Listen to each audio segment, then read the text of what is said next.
নাহমাদুহু ওয়া নুসাল্লি আলা রাসূলিল কারীম আম্মা বাদ। ক্ষুধাতুর শিশু চায় না স্বরাজ, চায় একটু ভাত একটু নুন। বেলা বয়ে যায় খাইনি গো বাছা, কচি পেটে তার জ্বলে আগুন। প্রার্থনা করো যারা কেড়ে খায় ৩৩ কোটি মুখের গ্রাস, যেন লেখা হয় আমার রক্ত লেখায় তাদের সর্বনাশ। দারুস সালাম থানা কর্তৃক আয়োজিত আজকের এই গণসমাবেশের সংগ্রামী সভাপতি, প্রধান অতিথি, বিশেষ অতিথি সহ মঞ্চে উপবিষ্ট বিভিন্ন পর্যায়ের দায়িত্বশীল নেতৃবৃন্দ, আমার সামনে উপস্থিত বাংলাদেশের নতুন বাংলাদেশ বিনির্মাণের একজাক স্বপ্নদ্রষ্টা তরুণ যুবক ও ভাই ও বন্ধুগণ, আজকে এখানে বসে যে কথা বারবার মনে পড়তেছিল তা হলো ইমাম হুসাইন রাদিয়াল্লাহু তাআলা আনহু যখন কারবালার প্রান্তরে গিয়েছিলেন তখন তাকে পানি দেওয়া হয় নাই, তার গোষ্ঠীকে, তার সন্তানদেরকে, তার উত্তরসূরিদেরকে পানির অভাবে তাদেরকে হত্যা করা হয়েছে, মারা হয়েছে। আমরা অতি দুঃখের সাথে স্মরণ করতে চাই আমাদের ছাত্র আন্দোলনের কৃতি সন্তান, বিবাড়িয়ার সন্তান মুগ্ধকে, যে বলতেছিল পানি লাগবে পানি, পানি লাগবে পানি।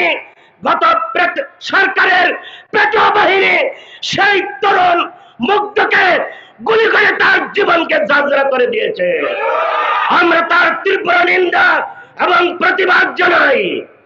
আপনাদের সামনে ছোট্ট একটি ঘটনা বলেই আমার আলোচনার ইতি টানবো। বাইতুল মুকাদ্দাস জেরুজালেম বিজয় হয়েছে, সেনাপতি কাছে বাইতুল মুকাদ্দাসের শাসনকর্তা আবেদন করেছে, আমি বাইতুল মুকাদ্দাসকে খলিফাতুল মুসলিমিন আমিরুল মুমিনিন ওমর ইবনুল খাত্তাবের কাছে হস্তান্তর করব, অন্যথায় রক্তের বন্যা বয়ে যাবে, আমি বাইতুল মুকাদ্দাসকে হস্তান্তর করব না। ওমর ইবনুল খাত্তাব রাদিয়াল্লাহু তাআলা আনহুর কাছে আবু উবাইদা ইবনুল জাররাহ রাদিয়াল্লাহু তাআলা আনহু চিঠি লিখলেন, বাইতুল মুকাদ্দাস জেরুজালেমের শাসনকর্তা এই শর্ত দিয়েছে, সুতরাং আপনি এলে রক্তপাতহীন বাইতুল মুকাদ্দাসের বিজয় হবে। ওমর ইবনুল খাত্তাব রাদিয়াল্লাহু তাআলা আনহু ইতিহাস সাক্ষ্য দেয়, তিনি একজন গোলামকে সঙ্গে নিয়ে একটি উট নিয়ে মদিনা থেকে বাইতুল মুকাদ্দাসের দিকে রওনা করেছেন। একটা উট, যাত্রী 2 জন। ওমর ইবনুল খাত্তাব রাদিয়াল্লাহু তাআলা আনহু উটের পিঠে, গোলাম নিচে। কিছুক্ষণ যাওয়ার পর গোলাম বলতেছে, আমিরুল মুমিনিন খলিফাতুল মুসলিমিন, আমি গোলাম, আমি টেনে নেব, আপনি যাত্রী হিসাবে বসে থাকবেন।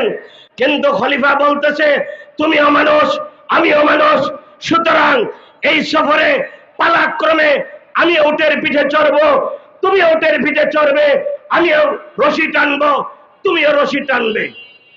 খলিফার নির্দেশ মেনে উভয়ে কিছুক্ষণ গোলাম রশি টেনে নিয়ে যায়, আবার খলিফা উপরে থাকে, আবার খলিফাতুল মুসলিমিন রশি টেনে নিয়ে যায়, গোলাম উটের পিঠে চলে।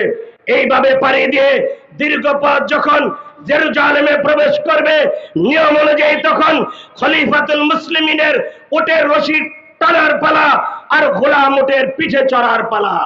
এবার গোলাম বলে, আমিরুল মুমিনিন, আপনার কথা এতক্ষণ মেনেছি, এখন আর মানবো না, আমি রশি টানবো, আপনি উটের পিঠে বসে থাকবেন।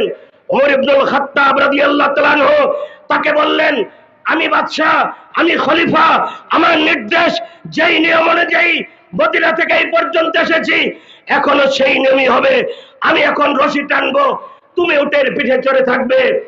আবু উবাইদা রাদিয়াল্লাহু তাআলা আনহু দেখলেন ওমর রাদিয়াল্লাহু তাআলা আনহু রশি টানতেছেন, তার গায়ের জামায় 14টা তালি ছিল, আর গোলাম উটের পিঠে বসা।